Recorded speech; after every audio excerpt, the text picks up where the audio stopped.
welcome once again back here to my channel. It is myself, Josie, with Josie Says, Pues Ta Cabron. Again, before I start, I want to apologize for leaving you guys for so long, but it is back to school season. So as you guys know, I do work for my city's school district, and we just been really busy. Not only that, with the kids' activities and everything, we had been busy, but now I have a minute to spare for you guys. I was gonna use a microphone, but the microphone I use, guys, or brought, is the one that doesn't work. So I have to do my best now, and hopefully you guys could hear me and listen perfectly. If you haven't done so before, I forget, go ahead and go to Instagram.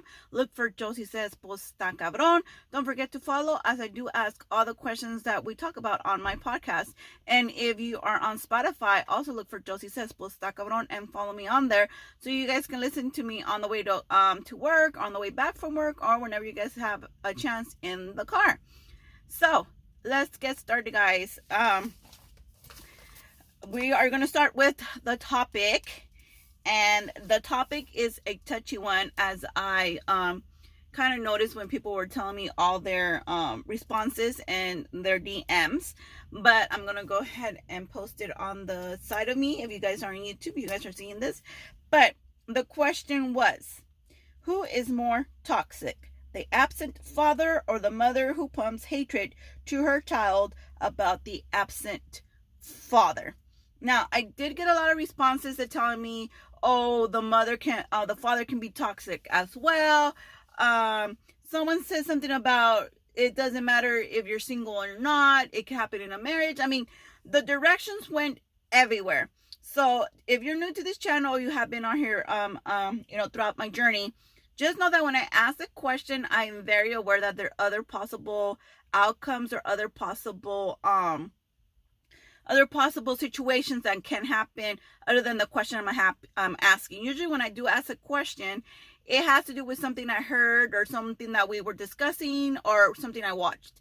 So, and someone also said, I should only listen to people that have been going through it, and I had no right to even comment on this since it's going to be my opinion.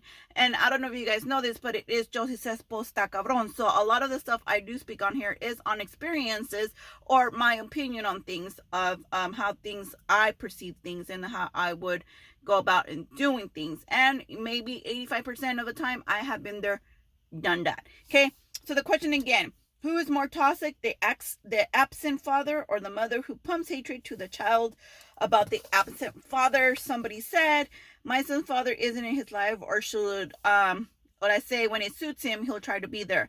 In and out of prison for my son's whole life. I would prefer he stays out of my son's life for the sake of my son. My son goes through so much because of his father's absence. I will never badmouth his father in front of him. I have made that a promise to myself and my son. But to answer the question, I say it's the mother's, because I've seen firsthand when a parent badmouths another parent in front of the child. Both of the parents need to realize that it's not about the child about them anymore. It's about their children. Their children mental health and emotional health, and more important, them within reason. There's always an exception, but that's just on a different topic. Somebody said, I'm going to say the mother who pumps hatred. Single mom for the first 7 years of my kid's life. Happy child, no issues. Kids don't know they lack something or someone until it's pointed out, in my opinion. Pay attention to that one, okay, guys? Someone else said, they are both emotionally affecting the child, but for me, the mother who is present and creating hatred in the child's mind is worse. The child probably already feels neglected and unloved by the father, and the hatred the mother is encouraging can make the child have anger towards the father. In essence, she is making it worse. Someone else said, my son's father isn't in his life, or should... Oh, I just read that one, huh? Someone else said, when me and my ex broke up, I was very upset. I was very toxic. I would purposely do things that made my ex look bad in my daughter's eye. He will want her for the weekends, and I would take off to my mom so he wouldn't take her. I was hurt that it was over. He wasn't invited to her quinceañera even though she wanted him there. Fast forward now, after realizing I was causing hurt to my daughter because I was hurt, I let it be. My daughter and ex have the greatest relationship, and I get mad at myself for creating the wedge between them. He became absent because I made the whole situation that way. So those are some of the responses, guys. And of course, I am not in that predicament. I'm not my husband is part of my kid's life. Obviously, we're married, but I always put myself, what if I was there, right? And a lot of people might say, well, you know what, Josie, you're not there. It's different. No, I think, guys, I have evolved now to the point, you guys know I'm almost 39, right? 1 year away from 40. And the way I think about situations is very different. Hence, that's why I have no friends and I stay home. But, what is I think in this situation, okay? This question came about someone I know who's going through this thing. He has two boys. And for the past 16 years that he was with baby mama, because they never married, the boys loved and cherished him. Now, they have been together for about a year now. And even though she was the one that messed up the relationship because she cheated, she badmouthed the person I know all the time. To the point that in the first couple, maybe 6 months, he says, the boys really distanced themselves from him, because the mom would just spew hate. You can't get your, whatever it is because your dad doesn't pay child support and all this. Mind you, she didn't tell him the other part. He pays for still pays for the rent for the house, and he still pays for a lot of things that they weren't aware of. So fast forward a couple months later, where he's like, and so they didn't want anything to do with him. They started doing it every other weekend, to where they were like, no, we don't want to go with dad. So one thing leads to another. Fast forward, the true colors always come out. I always say that in any kind of situation. And the boys started realizing, oh crap, mom is a little crazy. Maybe dad is not as bad as she says it was. So even though he says he didn't think it was a good idea, there was a time that the boys didn't want to go with him on the weekend, and he spoke to them and said, you know what, this and this and this and that. I do supply you guys with money. Here are the receipts. Here, bam, bam, bam, bam. And long story short, now they are very close. They're back to being close how they were when, mom and dad were together. So that's what, it came down to. He says he didn't fight for them. As soon as the boys said, you know what, we're done, we don't want anything to do with you, he's like, how can I change their minds? The only way I could change their mind is by letting them see the true colors, right? And like I said, eventually they all come out. So with that being said, on the backstory and why I asked that question, and from being in a couple of situations, not myself, but around people that are in that situation, I do believe that the mother is more at fault than the absentee father. Yes, there might be A, B, C, D, and all these other reasons and all these other things I could talk bad about the absentee father. But I like what that one person said. What they don't know they lack, they won't miss.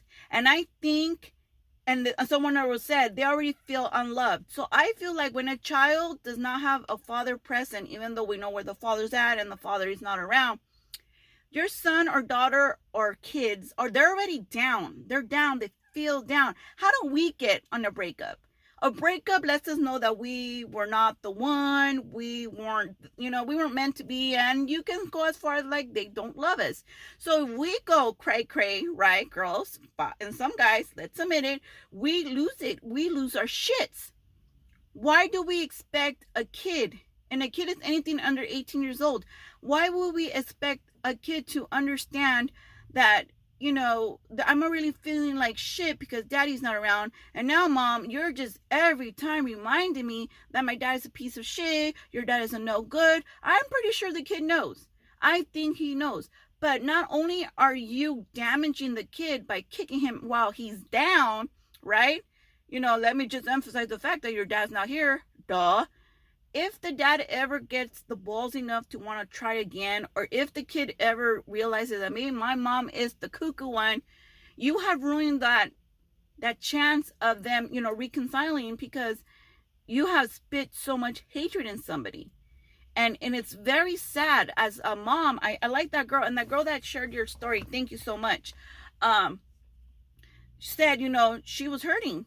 The dad didn't get to experience the quinceañera with his daughter because the mom was hurting. And sometimes we need to understand, and me and my husband, trust me, maybe I'll have him here next time.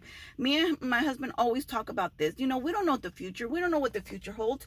Am I going to always be in love with him? Who knows? Is he always going to be in love with me? Who knows? We don't know the future. And I always tell him, one thing promise me is you will never stop being there for your kids. He's like, I wouldn't. I cannot picture myself that, right? And then as a mom, right now that I'm in my sixth sense, right, and I'm not all, like, oh my God, it's over. I have to understand that the breakup happened between me and my husband, not the kids. Now, if my husband chose to be that guy who's like, you know what, I just don't want to do anything with him, with my kids, then I'm going to let it be. I'm going to let it be. Let him have, if the kids ask questions, we're like, he's going through some things. I'm not saying back up the absent father, but don't go into details. I never understand why a mom will go into details. Or if it wasn't for me, you wouldn't have nothing. If it wasn't for me, again, we get it. I'm pretty sure the kids get it. But yes, if you don't emphasize the fact that they don't have a dad, and if you don't emphasize that the dad does not want to be there, the kid will not ask. The kid won't have thoughts about it, and the kid won't miss his absentee father. You as a mother need to make sure that his memories are good, because you and I know memories last forever. Make sure he knows he is loved. Make sure that we're not mad at the world that this thing didn't work out and take it out on our kids. The kids feel, the kids sense, the kids will act up. We just finished seeing a movie, guys, on Amazon Prime called Jolt. Watch it. Even though it's a little bit Hollywood, watch it, guys. If you emphasize over and over and over that the kid is not loved by talking so much crap about that absentee father, then the kid will know what being unloved means. So instead of emphasizing that part, as a mother, we need to emphasize that they are loved, period. Do not emphasize the fact that they are not loved by their absentee father. Now, yes, as that woman said, I started realizing that I was mad and I was hurt. And that's why, she created that wedge between the father and her daughter. As women, we need to amarrar los huevitos and know that maybe it is our fault. Maybe we do want it and want to come out as the hero. You know what I'm saying?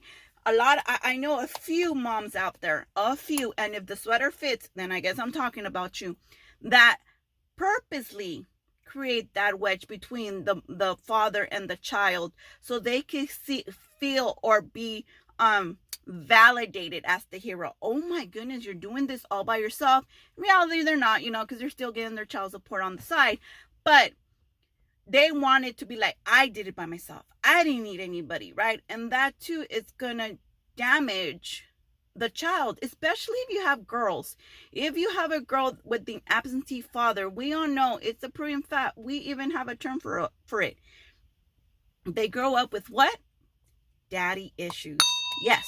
And we don't want any more daddy issue girls growing up, because then they become that tóxicas that everybody has normalized already. And y'all already know that's a whole new topic, and that already been there, done that. So in conclusion, guys, what I think, in my opinion, and Josie's opinion, is we need to really, really stop acting like a child and realize that we are the parent. And just because the absentee father is absent for whatever reason, we don't make that situation worse. I don't know, as a mother, why will you want your son, your daughter to be hurt? I don't understand why you want to be, why you want them to hurt with you. I don't understand. Yes, again, I do get it. It could go vice versa. It could be, the mom not being in the kid's life. I've heard a couple of those guys, or like someone said, oh, it doesn't have to be separate. You can be married and still. I get all those situations. And I'm going to tell you just in brief, with all those situations, what I worry in my family. I worry that I, as a mother, do 100% right by my kids. Yes, my husband is around. Yes, my husband is an awesome dad to them. But like I said, my future is not set in stone. So I don't know what my future holds, right? Of course, I want to grow old with my husband. Don't think, like, oh my God, they're preparing us for divorce. No. But the thing is, I do right by my kids. I show them love so they know what love is, so they never know what unloved means, right? So as a mother, if you are having that situation where the dad decided to leave and be a lowlife, not be there for the kids, the kid, whatever the situation is, be the mother that shows them or him or her that it's about love. And the more you talk about it, the more they know that it's a feeling. There's a thing on TikTok, and I'm like, that's exactly how it works. When they hold the baby, and then they don't hurt the baby's head. They like knock on the door, and then they go, oh my God, are you okay? What does the baby do? She starts crying because now she's looking at you, or the baby's looking at you for that cue. What emotion should I be feeling? And if you go, oh my God, right? What happens? Look it up on TikTok. The baby starts crying. So if you start having that to your kids or your kid or whatever, you guys know what I mean. Oh my God, you don't have a dad. Oh my God, we're here alone. Oh my God, your dad. Then they're looking at you, and they will look at you for those cues. And then they start feeling sorry for themselves. See, so that's how it works, guys. So instead, that's why I love that one person that said, single mother for 7 years, she never, ever realized there was an issue, because you don't give them, or, you know, kind of like when, you know, they tell us as parents, we're not supposed to ever fight about money, stress about money, or talk about financial anything in front of the kids. I love that advice. I've been taking it forever. Why? Because as soon as they know you're stressed about not having the rent for the next month, they pick up that cue, and now it becomes their problem too. So then now they get nervous. Oh, my mom and dad are always worried about money. Oh my, instead of keeping it to yourself, and they don't know anything other than they have a roof to sleep that night. So that's how I feel, guys. I feel like, yes, a mom that spews the hate does more damage than the absentee father, because eventually, if he never comes back, he will be forgotten. But it's your job to understand that that's his problem, not yours, and not the child. I hope it makes sense, guys. I promise you guys, I will try my hardest not to take this on for another video. But until then, I will see you guys in the next video. Don't forget to subscribe, like, hit the notification bell, follow me on Spotify, on Instagram. I'll link all that down below. I will see you next time. Love you guys.